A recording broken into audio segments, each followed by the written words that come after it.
2 minutes. 2 minutes. That sound okay? Yep. That sound okay?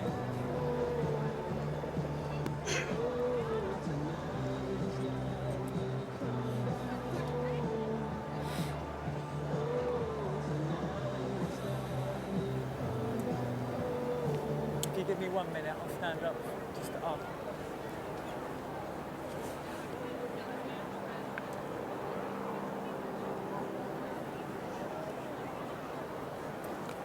Caroline, can you read what The small matter of the 170th men's boat race. And it's interesting talking about that multinational makeup of the crews. A similar feeling to 2022, I think, when Oxford was stacked with Olympians. This is what happens in a post-Olympic years. As we hear the voice of umpire Sarah Winkles. So we're just going to sit easy. Sit easy under the instruction of Sarah Winkles, because there are a couple of boats coming down stream, I think. So we'll just take a closer look at the two crews. Look at Tom McIntosh there, Nick Rusher, Nico Cole. Those are all Olympians in the Oxford stern. Now, there are Olympians in the Cambridge crew as well, but I think whatever the intake for Oxford in a post-Olympic year always seems to be just that little bit better. But look at Ferraro, the Cambridge president, has said for whatever reason Cambridge seem to produce crews that are almost better than the sum of their parts. I think similarly to the women's race that we've just seen, Oxford do have some really strong individuals, but Cambridge have very impressive depth in their squads. And like you say, Oxford actually have a very good winning record in those post-Olympic years. And they do seem to get some really, really good athletes in from those successful Olympic crews. Now, just a quick late change there. You see Simon Hatcher in the bow seat for Cambridge, because he was supposed to be in the 7th seat, but there was a late switch for Luca Ferraro, the other president. Not nearest to us, that's Douwe de Graaf, very, very talented oarsman in the stroke seat, but Luca Ferraro behind him, he was supposed to be in the bow seat. But this order that they have now is one that they had 4 or 5 weeks ago as well, so it's pretty settled. Yeah, they'll be used to at this stage of the game of seeing in different seats. They'll have rowed in all sorts of different combinations, so it shouldn't cause too much disruption at this point. And a word for Sarah Winkler, so we've talked about Sarah as well. She's wonderful, Sarah, and a hugely talented sportswoman across any number of sports. She still holds various records at Cambridge University. But any vantage point is good for the boat race with a couple of 100,000 in the banks. But Sarah Winkler is taking charge of a men's boat race on the Tideway for the first time. She did it in 2021 when the race was on the River Great Ouse at Ely. But taking charge on the Tideway, this is where an umpire really has to come into a very different challenge to doing things in Ely because of everything that the Thames has. And again, we're just hearing it's debris in the water. It's not boats coming down, it's debris in the water. But again, look at the strength of the incoming stream there. That's the tide coming in, so this could be fast. I think it's going to be very close, this one. Yeah, that incoming tide, it comes in a lot quicker than it goes out, and it's quite tricky to row. And most of our races here are raced the other way around. We're rowing a boat race, though. It goes upstream, but with the incoming tide.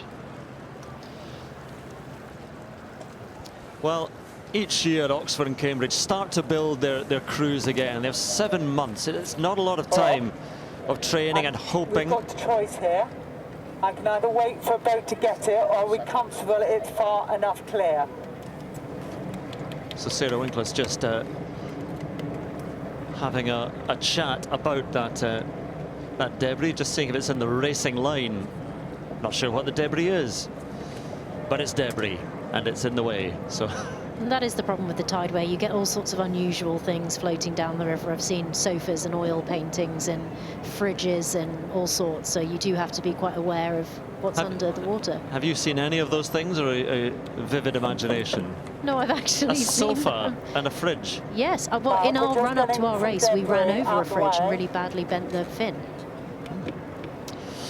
Right, we're still hanging, and this just adds to the nerves because, as I mentioned, the 7 months of training and hoping that might be part of a longer held aim to be in the boat race. And look, there's Ollie Boyne, who has been on the rudder wires in the reserve boat for Cambridge, even when he was president, and suddenly gets his chance. And these are the really nervous times for the Coxes. You're getting onto the stake boat is really, really challenging, because like we saw how fast that stream is going, so it's pushing you away from the stake boat rather than helping you get attached to it. So it's quite a challenging thing to do, and then you really need to make sure that you are switched on, pointed in the right direction, listening to the umpire, ready to go. Just wondering if we were concerned about the... We have a boat on the course, he's just clearing it. A boat on the course. Sit down again, and once I'm comfortable, it's clear, I will stand up and we'll start the race, okay? I mean, the tideway is tightly controlled on this day, but it is a very, very active river. So there's a boat somewhere. There are also some swans, I think, were not in the way. Okay, both teams, we're just waiting to get that piece of wood picked up. Oh, a piece of wood. I think we'll probably just go without it. Right. Get the official wood picker-uppers.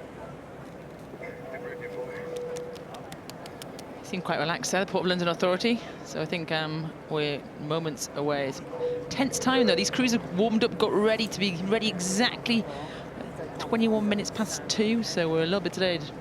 Well, yeah, that's a good few minutes now, 4 minutes or so. But, you know, all the hours in the autumn and the winter and the dark and the rain and the training around the studying, and it's all for this moment. And they dream of being here on the boats. They dream even more of being 20 minutes' time under Chiswick Bridge celebrating. But this just adds to the tension. There's a sort of buzz from the crowd that you can hear because they don't really know what's going on. But the heart rates will be up already. But you have to try and calm it down because you've got to get that start right. This is where you need to take 3 deep breaths, center yourself, and just think about the first stroke. Don't try and project 20 minutes down the course. Think about, how am I going to row the first couple of inches of the first stroke, get that right, then the second stroke will pick up from that, the third, and that's how you get down the track. There's Dower de Graaf in the stroke seat for Cambridge. Big potential. He's part of Project LA, the Olympic development squad for Great Britain.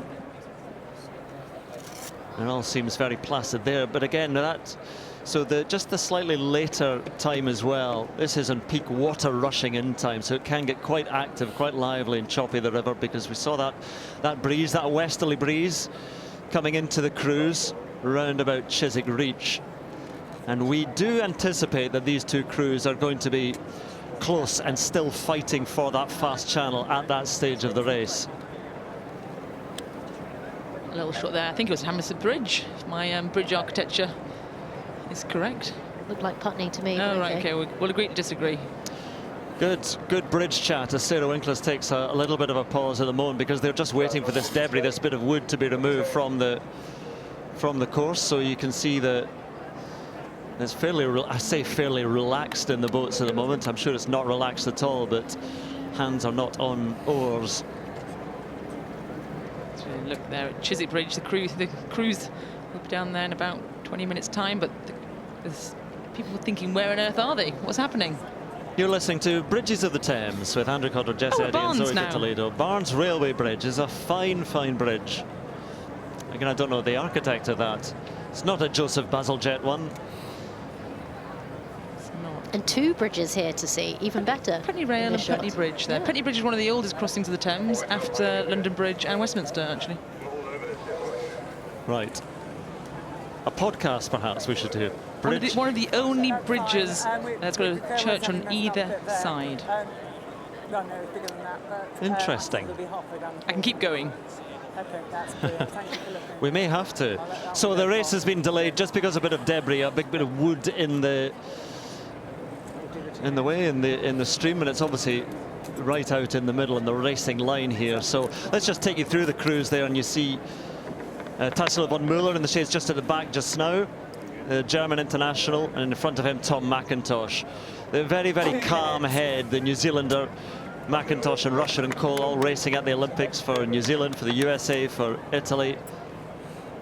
And then a reminder at the bow of the boat, Tom Sharrock in his second boat race was in the 2-seat in 2023. Will O'Connell, the Australian, Felix Rollinson, young Britain, and James Doran, who's in his 3rd boat race, but desperate for a victory. And Tobias Bernard is very tall for a Cox. I think he's almost 6'1", Tobias Bernard. a 22-year-old chemistry student.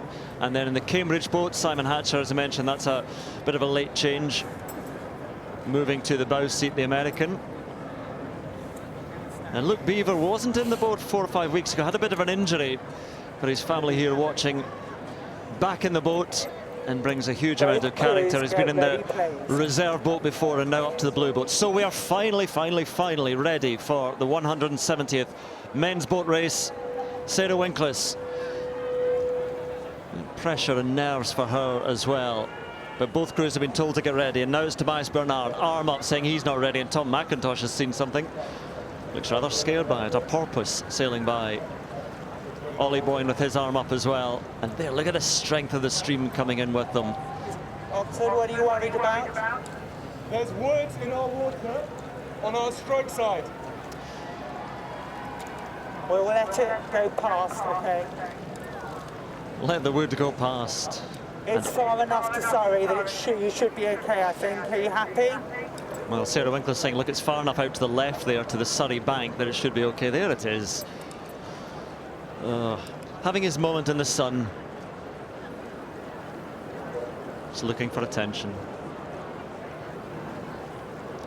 Again, just hugely pressurised moments. And still, Tobias Bernard not happy. The Oxford Cox. Oxford! Sarah Winkler saying, get yourselves Attention. ready. Go! So finally we go. We go in the men's boat race. And immediately they fire out at about 40 strokes a minute. They'll only settle down to 35, 36 or so. But this first minute, as Matt Edge was saying, who was in the blue boat for Cambridge last year, the first minute is all adrenaline. And then the pain kicks in after about a minute. The analgesic of the adrenaline leaves. And it's just suffering from then on. But so far, so even between the two. Absolutely neck and neck here. Look at this. Both crews were warned really early on, but they have both kind of ignored that and just carried on that straight. Really good start from both crews here. Thought Oxford might be the slower crew off the start looking at the playbook, but right now they look like they might have got a bow ball ahead. Well, the choice was taken by Oxford, as it was in the women's race, to choose the Surrey side. They won the toss. James Doran there, puffing out his cheeks. Huge frame, 6'7" of him. And he's been in 2 losing boats. He does not want to lose again. Cambridge perhaps with the very slightest advantage here. So Oxford's bow just edging ahead, in fact, but Cambridge have this initial Middlesex bend. Yeah, so Cambridge here, now that they're being warned, you've got to be really careful. On the inside of the bend, you can actually take that opportunity to use the bend a little bit. Oxford have to make sure they don't end up going wide here and give Cambridge too far on the racecourse. Cambridge, move! Oh, the loud voice of Sarah Winkles. Don't follow him! Cambridge, move! You better move. And Cambridge do move now. Ollie Boyne puts in a little tug on the rudder wires. That's brake, though, just a fraction of brake, but they do move sharply to the side. And it's difficult to tell on that angle, but so far, from the opening moments of this race, it seems to be as close as we thought it might be. Yeah, this is where we talk about being gladiatorial. They're coming through that first couple of minutes, and it's neck and neck. You've gone out the start, you've had the rate high, you're taking more strokes per minute, and this is the bit now where you have to keep pushing into that first minute, into that second minute, to really get onto a big, strong rhythm that's going to take you through the middle part of the race. We saw Cambridge being warned there, but Oxford again trying to move in as Cambridge are being warned, just creeping into their water as well. And again, worth reminding that the Middlesex bend, the bend which favours Cambridge initially, is worth about 1/4 of a length, which is what Cambridge have at the moment, but still a little bit of that bend to play out. So Cambridge have made the slightly brighter start here. Aggressive coxing right overhead there. You can see the crews almost point towards each other. Both coxers do not want to give an inch, do they, Zoe? No, and Cambridge have actually used that bend really well, both from the rowers' perspective and the coxswain's perspective. They have played it out well, and actually I do think that Oxford, from a coxing point of view, they've done a good job to stay there, but Oxford now have to make sure that they don't let Cambridge slip at this early part of the race. And again, coming into this race, you think of the talent within this Oxford crew, but we've reminded you that sometimes in recent years, Cambridge have been greater than the sum of their parts. At the moment, about half, 2/3 of a length, but Cambridge looking strong so far. Oxford have to maintain contact because then they'll have the big Surrey bend in their favour. I think we knew that this race was going to be close. Even from the very, very beginning of the season, both universities sent crews to race at the head of the Charles in Boston. They're about 8 seconds apart. Cambridge won, but 8 seconds over a really long course. You know, it could have gone either way. And now you can see that Oxford are starting to sneak back. And they're getting close to each other again, so Sarah Winkles makes her voice heard once more. The umpire, and they do start to just creep apart. Right, let's go down to that launch where Sarah Winkles is and hear from Jasper Parrish, winning Cambridge men's Cox a couple of years ago. What are you seeing, Jasper? Wow, what a race we've got in our hands. I can't quite tell whether Cambridge have gone out the slightly harder sort of first 5 or 6 minutes to get ahead and control the race, or if they just have the faster base pace and they're going to keep trucking away from Oxford. What a race right now. Dow de Graaf is setting up a fantastic rhythm in the Cambridge boat. The Oxford crew look relaxed, they look calm, they look like they know what they're doing. T-Mac is of a fantastic caliber, and he's going to keep sort of bringing that boat to new levels as they fight back around the Surrey bend. Yeah, thanks, Jasper. T-Mac, Tom McIntosh in the Oxford 6 seat, the New Zealander, the president. No previous boat race experience, but one of the most decorated oarsmen in the race, an Olympic champion from the Tokyo Olympics in the New Zealand 8. And he sits there with a red-rimmed sunglasses in the Oxford 6 seat and tries to drive on. You see a little glance across from Nico Cole, the Italian in the stroke seat for Oxford, trying to see where Cambridge are. And just in his peripheral vision, he might have been able to see something, but Cambridge are pulling clear. Yes, Oxford have got to keep their hand in the fire here. They've got to keep those watts coming down, and they've got to keep the pressure on. You do not want Oxford, they do not want Cambridge to move away any more than this right now. I think this is an awkward position again to be in. You can see that the puddles that are made by Cambridge's oars on the side that Oxford are on are coming right under the shell, under the main boat in Oxford, and that is really, really disruptive. It feels incredibly uncomfortable to row on that. So you have to make sure that you are sort of leaning into that disruption and discomfort, keeping your rhythm and not allowing that to affect you too much. Yeah, it's like rowing in a washing machine almost when you're that crew behind. It is not nice, it's swirly, it's pulling you around. You can see how uncomfortable it's making the dark blues here. Yeah, the board is pitching and yawing, and Cambridge have put in such an impressive opening. Well, what, not quite 2 miles, just short of that as they go under Hammersmith Bridge. And once more, the voice of Sarah Winkles is heard. She's having a lot of work to do, but look at that gap that Cambridge have opened up. So Oxford do have the Surrey bend, but getting clear now, Cambridge. Not quite clear enough that they could creep across there, but it's becoming a decisive margin there. Have they given up too much energy too early on, though? I think that's what we're going to see next. This wasn't what we were expecting in this race. We were expecting these crews to be really alongside each other here, and as I was expecting, as the favour turns to Oxford, they would be getting back out, their bows out in front potentially, but Cambridge have really, really controlled this. Oxford are sneaking back a little bit, they are closing the gap, but there's not much in it. Stats though, Hammersmith Bridge, between 80 and 85% of the time, the boat which leads at Hammersmith Bridge wins this race. So Oxford are going to have to do it against the odds, but they have the calibre of oarsmen in there to do so. But that's still a big lead that Cambridge have. That is so hard to be behind and not see your opposition. You're in so much pain at this part of the race. You're almost going to tell yourself, we can do this still. And that's what the cops is going to be screaming at them now. You want Tobias to be shouting at these guys and tell them to stay in the race. Because it's not just about the calibre of the athletes. Ultimately, it's about the tenacity of the crew. And that's what we're seeing here from Cambridge. Let's hear the sound of the Cambridge boat. To the blue doors now. Just confidence. Round the bend. There. There. There. Yeah, now we're coming into our own voice. It's the beat like a drum of the oars that carries Cambridge on, and still holding Oxford at that distance there. It's not growing any yet, but now they round into Chiswick Reach, and you see things will start to get just a little bit more lively on the water as well, which is another factor to take into consideration. A few drops of rain coming down as the skies darken. But Oxford, this is going to have to be some comfort behind if they're to win this one. Yeah, you heard Ollie Boyne there talk about the blue doors. That's our halfway marker, so they're into the second half of the race. They've actually survived a big part of Oxford's advantage, still out ahead.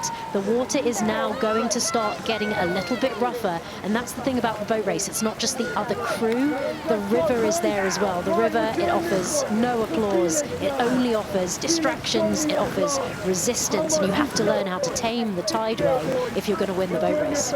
We weren't expecting this. We knew how good Cambridge would be, but we thought that Oxford might be a fraction better just because of the quality of international athletes they've got in there. But Cambridge do it time and time again, and look how choppy it's getting now.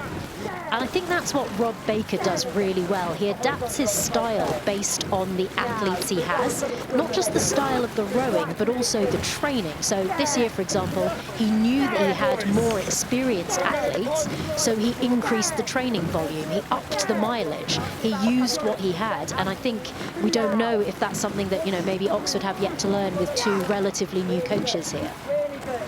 It talks about the length of the stroke at Cambridge. Well, that's what they look for.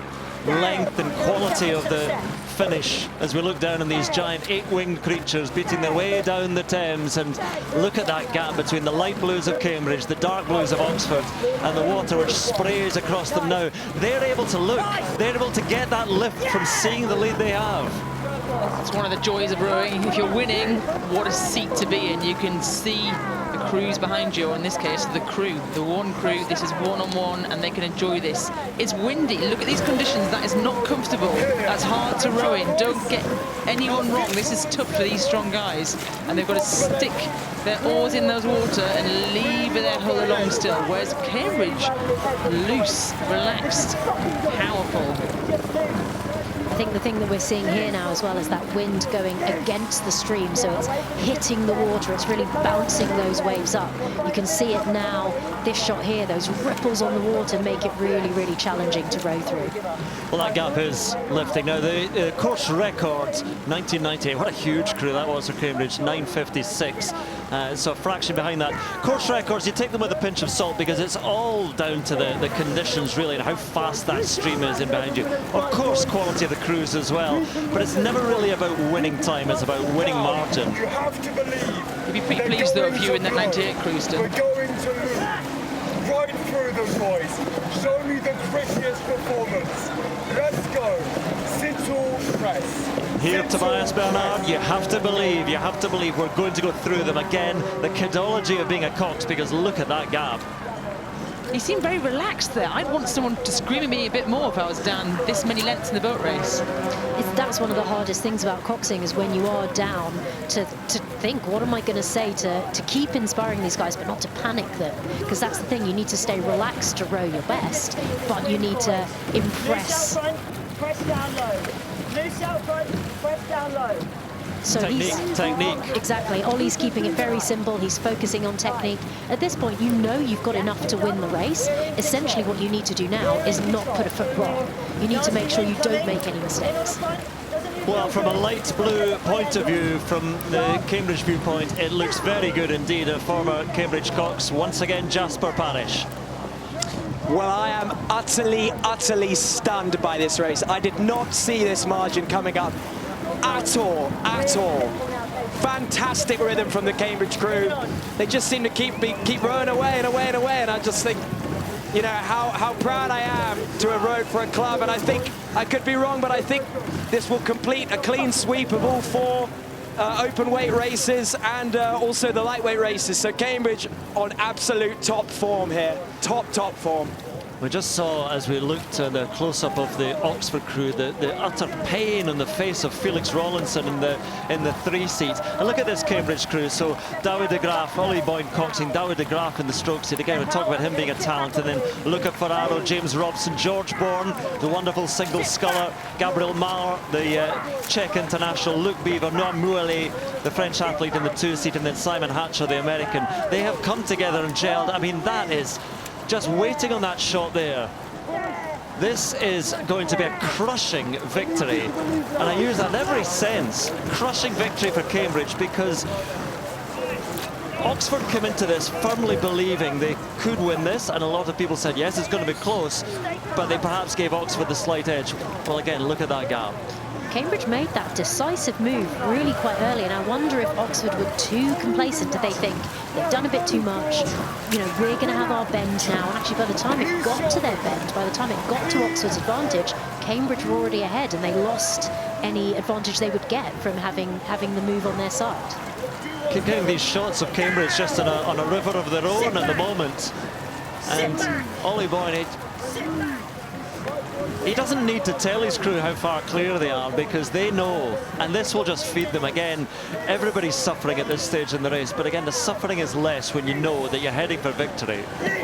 If you're watching this, these athletes are putting themselves really into the red. You know, their heart rate's at maximum, their lungs are burning, their legs are absolutely on fire. But the Cambridge crew look more relaxed. They look more at ease in this choppy water than the slightly rougher style of the Oxford crew. So it's really paying off for Cambridge. It's funny when you look at the faces of, look at Nico Cole in the stroke seat there for Oxford, and behind him Nick Rush of Tom McIntosh. Look at Felix Rawlinson back in the 3 seat there. It just looks like horrible, horrible graph for Oxford, and I'd say they're not getting closer, they're actually probably getting further away. Cambridge are putting on an absolute exhibition here of rowing, of coming together as a crew, not individuals. You see there, actually, Oxford looked like they'd almost crossed over onto the other station. They were trying to take the inside line a bit, but it's not enough. It's too late to make any difference now. It's going to be the only thing that's going to cause a problem now is a sort of unforced error by Cambridge to let Oxford back in. Tortuous work for Oxford. They won't know, but they might be able to sense how far behind they are. I have to keep believing and keep pushing, but there we are, a one crew race in the 170th men's boat race, and that would be the most painful thing to hear. Nobody saw this margin of victory coming. And not only the margin of victory, but how quickly it happened. Cambridge really established that lead early and just didn't give Oxford a look in. Well, you know, there's always fierce rivalry between the two universities. There's been a bit of more friction this year, a bit of animosity even, because of what's gone on in terms of the arguments over selection eligibility. And Cambridge have responded in the very best way, and the depth of squad they have. You know, thinking about the huge depth of the squad this year. 4 previous Blues had to settle for seats in Goldie in the reserve boat. So we talk about the quality of the Oxford crew, but there's obvious quality in the Cambridge boat as well. Yeah, we can see it, the way they're rowing. It looks loose. Rowing is a really horizontal sport. What I mean by that, you shouldn't really lift your shoulders or bring it into the neck. And you can see it by looking at the light blues. The dark blues, it looks like it's painful work. Yeah, there are grimaces on the Cambridge faces as well, but they could easily be read as smiles, and they will soon be legitimate grins across their faces, because the winning post waits, and it waits only for Cambridge. The margin has just grown and grown. I thought that Oxford would come back in the second half of this race, but quite the reverse. Cambridge have got further and further clear. This is going to be a huge margin of victory. It's going to be another victory. Oxford did win in 2022, which was a post-Olympic year, but in this post-Olympic year, the Thames belongs to the light blues again. A huge victory, a dominant victory, an unexpected victory perhaps, but what a victory. And now the celebrations begin in earnest, because Oxford are trailing in so far behind. It is not just a victory, it's an absolute demonstration of rowing the tideway. And only now the dark blues come across, rather beaten and broken by this race. An astonishing race, astonishing performance by these men. I'm surprised by how that played out. I think it was disappointing from the Oxford point of view. Not a dissimilar result to the women, but I felt like the women's crew kind of probably slightly outperformed themselves, the Oxford women, whereas this men's crew, I think, you know, we did expect a very close race and a potential Oxford turnover here. So really surprising to see how it came out. But what a performance by Cambridge. We've seen all year, they had the form ahead of the Charles at the start of the year. They were always in the races, looked like they were a fast crew. We didn't really see that much of Oxford through the year. And actually, start line today, that bit of that delay, probably got a little bit colder than they want to. they did everything right in this race. I mean, this will be the biggest victory since, I'm trying to guess how big that victory would have been there if you were to estimate, but what, Oxford won by 6.5 lengths in 2015, Oxford in 2014 by 11 lengths, but that was when Luke Juckett in the Cambridge boat caught a crab and was almost thrown out of his seat. So this has been a clean victory, no incidents, just emphatic, decisive, so impressive. You could see the way that Cambridge were rowing. You look at them, and what you really want to see in a great rowing boat is that all the oars are really moving together, and you saw it, you know, the green of those oars, you could see them all swinging back and forth as one. Like Jess said, they looked really relaxed. It was great rowing. Well, it's 8 in a row for the Cambridge women, it's 3 in a row for the Cambridge men. Again, the tide runs light blue.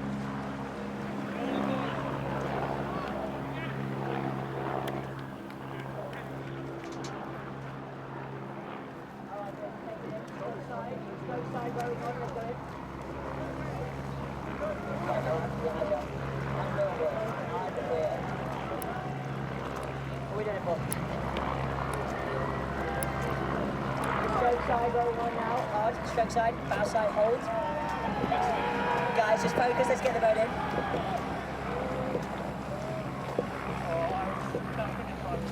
Stroke side, keep going on.